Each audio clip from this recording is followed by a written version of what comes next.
10 records. I know which ones. In no specific order. First up would be Social Distortion's Sex, Love, and Rock and Roll. This is my all-time favorite Social Distortion album. If I had to save one of my Social D collection, it would be this one. My next one would probably be Prequel by Ghost. This was, the reason it's still in the wrapper and shiny is because my friend Max at Revolution Records totally held this for me when it came out and even put my name on it. And he's the sweetest guy in the world, so I like to keep that as a memory. But this album also tremendous. It came out last year. I've seen him perform it live twice. Amazing stuff.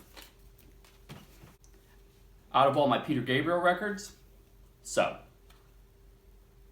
I love all Peter Gabriel's work, but this album, it touches me in the right places.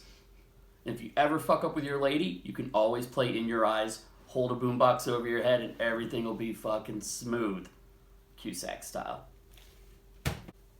Little known fact, anytime I'm drawing, I listen to Pink Floyd's Animals. It is one of my favorite albums out of the whole Pink Floyd catalog, and I just can't get enough of it.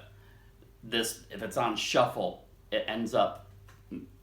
I end up going and into the album to listen to it from start to finish. It's amazing. Richard Wright's keyboards on this just blow my fucking mind. Absolutely great stuff. If you haven't heard it, by all means, give it a listen. This right here is my signed copy of Amigo the Devil's Volume 1.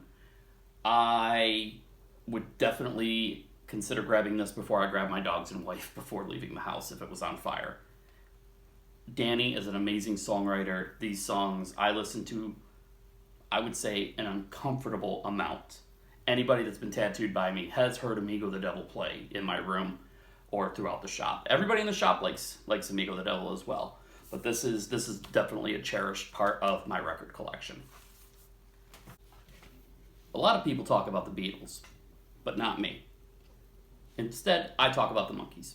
The Monkees were one of my biggest influences, not only as a musician, but just as a music lover in general. And this album in particular was the very first album that they wrote the music and played on. They were originally fabricated, they just had to mime it, but Peter Tork, Michael Nesmith were like, yo, we know how to play our shit. He was writing songs for other people. They taught Mickey how to play the drums, they got Davey to dance with the tambourine. An excellent, excellent album. And this, another one I would definitely grab if the house was on fire.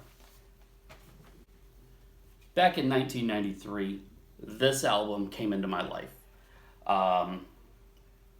My friend Jen Huffaker, who I had sort of a dalliance with back then, brought this to me and said, listen to it. And it contains one of my favorite songs. The album is Green. The song is Orange Crush. It, to this day, is still one of my favorite REM songs. I'm a big REM fan, so this would be one of the albums I would have to bring with me. Bad Religion, Stranger Than Fiction. This is, I would have to say, my favorite Bad Religion album. Big influence on me as a person and with my views of the world. This was brought to my attention in 1994, 95 by an ex-girlfriend named Missy, and just holds a really strong place in my heart. The music, the songs, the lyrics, just everything about this album is so much a big part of my collection. And I've got many Bad Religion albums, but this is the one that I would grab. Destroyer. One of my favorite Kiss albums, even though the hits spread way across the catalog. If I had to save one, it would be this one. I can't get enough of Kiss. It's up there in my top 3 bands. Yeah, as most of you know, I love Kiss. I'm not ashamed of it. In fact, I think it was a year ago yesterday, we actually saw them play in Toronto. And they changed my life when I was younger. They're still with me to this day. I would definitely keep Destroyer if there was the hypothetical fire that Tanya spoke about. Steady Diet of Nothing. This changed my world in 1995. It was the first Fugazi album I'd ever heard. I had never heard anything else quite like it.